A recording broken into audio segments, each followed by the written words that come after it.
Hello everyone. आज की class में हम लोग पढ़ने वाले हैं सीबीएसई क्लास 12 इंग्लिश का फ्लेमिंगो बुक से चैप्टर नंबर 2 लॉस्ट स्प्रिंग पढ़ने वाले हैं। मतलब आज हम लोग इसका समरी देखेंगे और क्वेश्चन आंसर देखेंगे, ठीक है।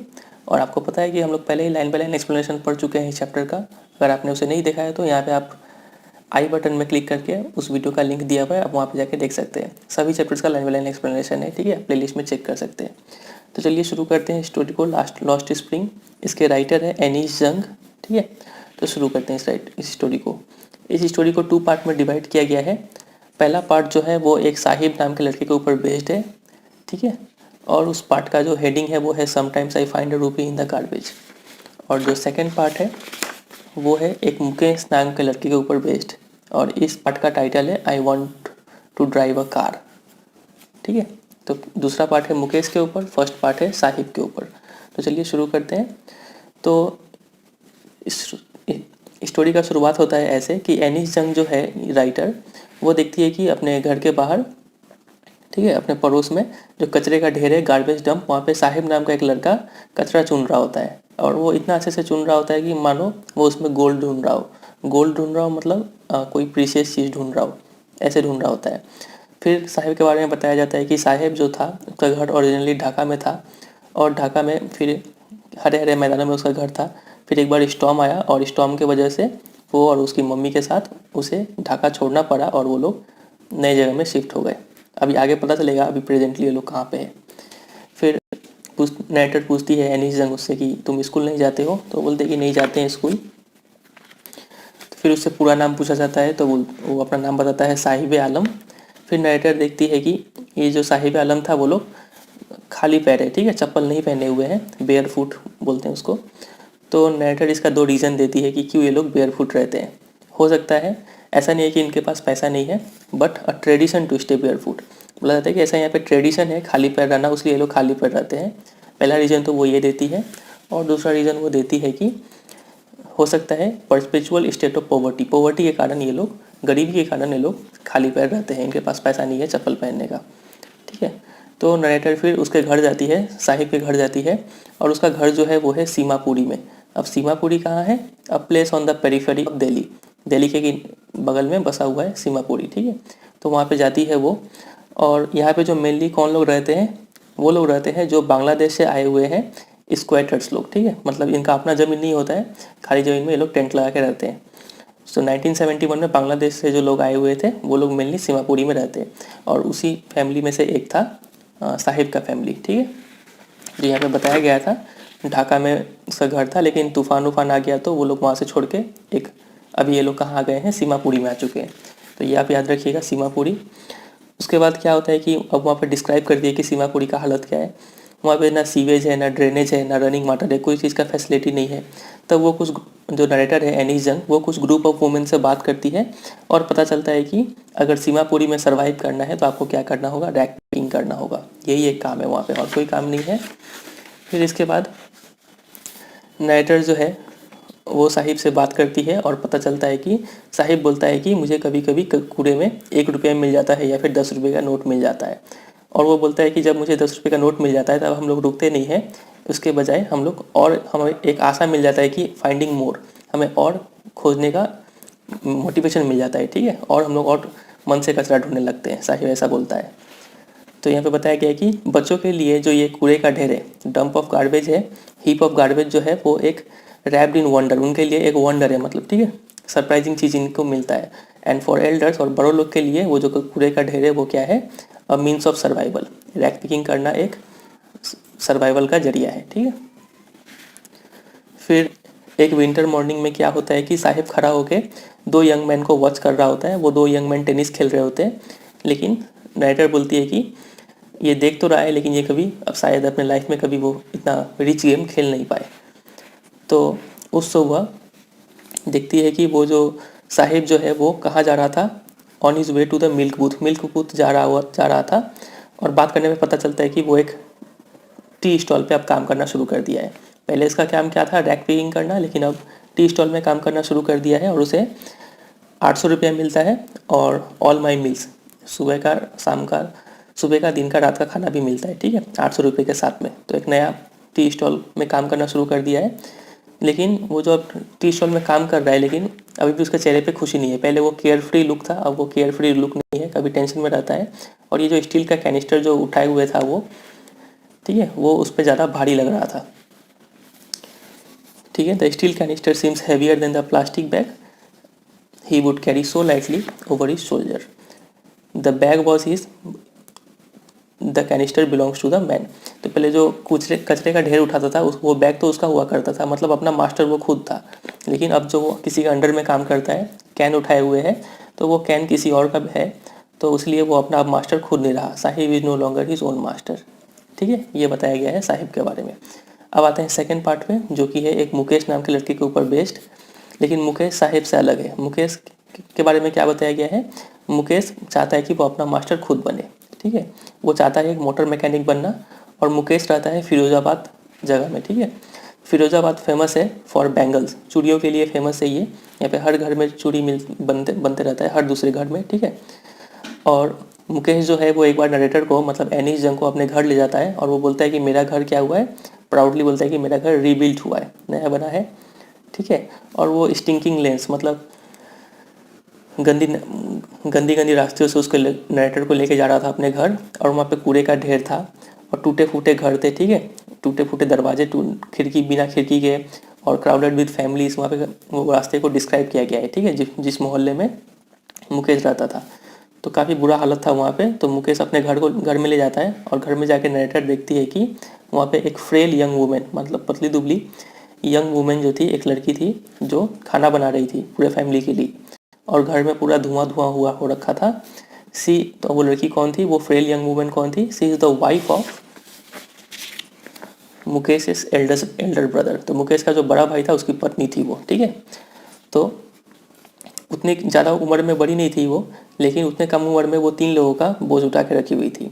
हर हस्बैंड, मतलब मुकेश के बड़े भाई और मुकेश का और उसके पिताजी का, तीनों का बोझ वो अकेले संभाल रही थी।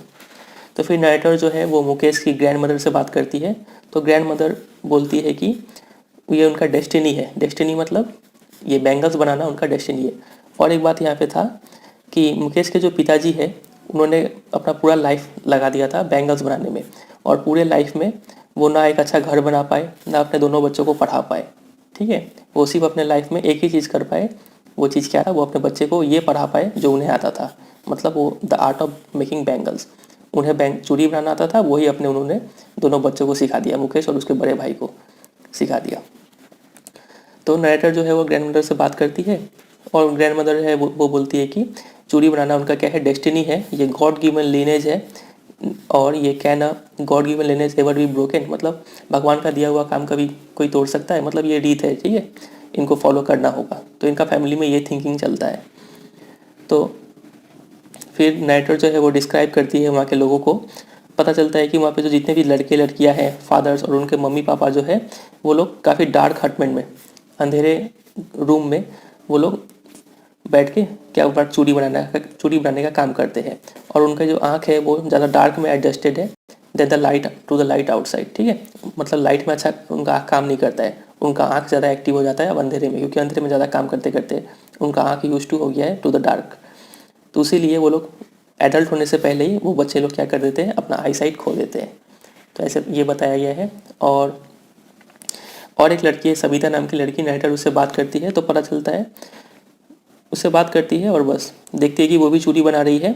और ये जो चूड़ी है बैंगल्स, वो क्या सिंबलाइज करता है, एक इंडियन वुमेन का सुहाग सिंबलाइज करता है, और उसे काफ़ी ऑस्पिशियस, पवित्र माना जाता है इन मैरिज। ठीक है, फिर इसके बाद नरेटर जो है वो एक ग्रुप ऑफ यंग मैन से बात करती है, और उनसे बोलती है कि आप लोग कोऑपरेटिव बना के काम क्यों नहीं करते हैं।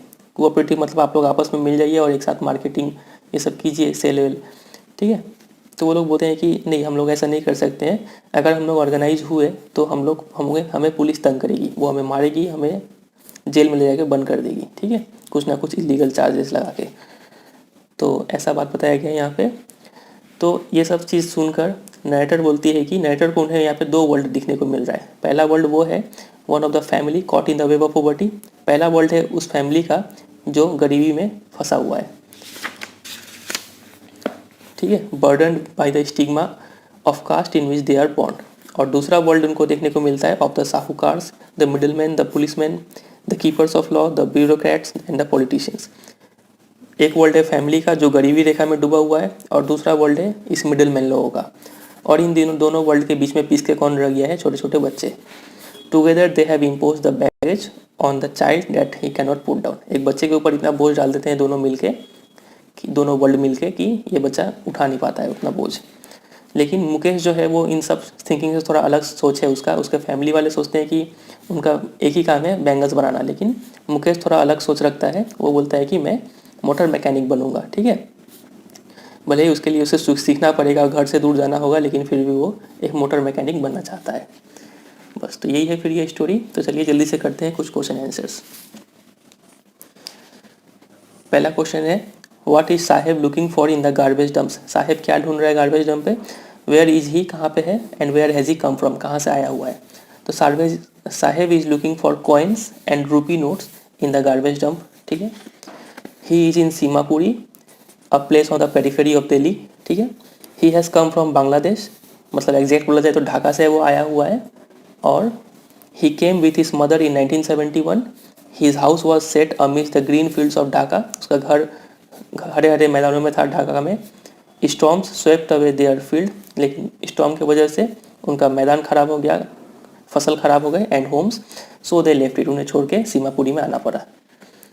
सब question number 2, what explanation does the author offer for the children not wearing footwear.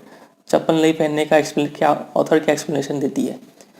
According to author, one explanation of this habit of remaining barefoot is that it is a tradition to stay barefoot। पहला explanation तो बोलती है कि वो tradition है।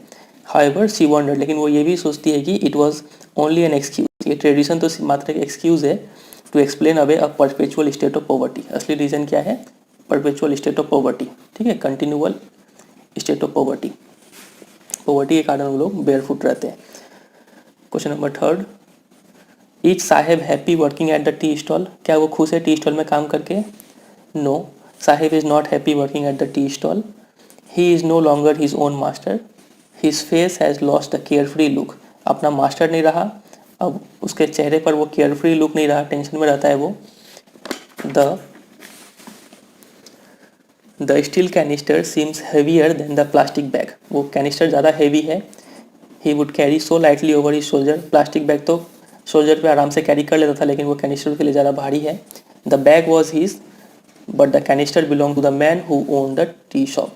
वो जो plastic का बैग था, कचरा चुनने वाला बैग, वो उसका खुद का था, अपना मालिक वो खुद था। लेकिन अभी जो कैनिस्टर कैरी कर रहा है वो किसी और इंसान का है, मतलब टी शॉप के मालिक का है, तो वो इसलिए हैप्पी नहीं है।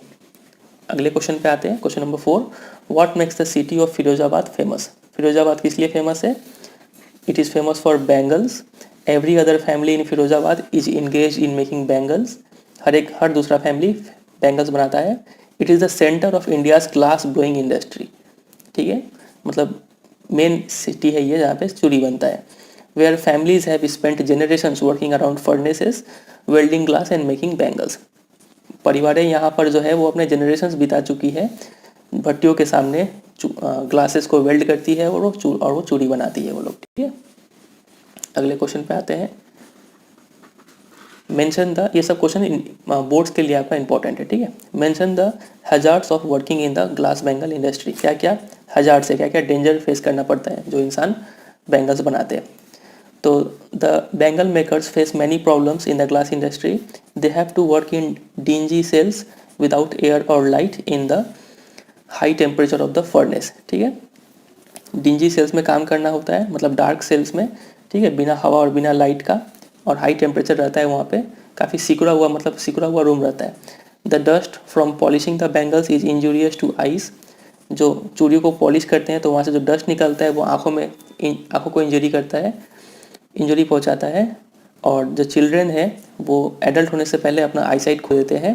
There eyes are more adjusted to the dark than to the light outside. उनका आँख जो है ज़्यादा एडजस्टेड है to the dark than the light, ठीक है। आते हैं आखिरी क्वेश्चन पे, question number 6, how is Mukesh attitude to his situation different from that of his family.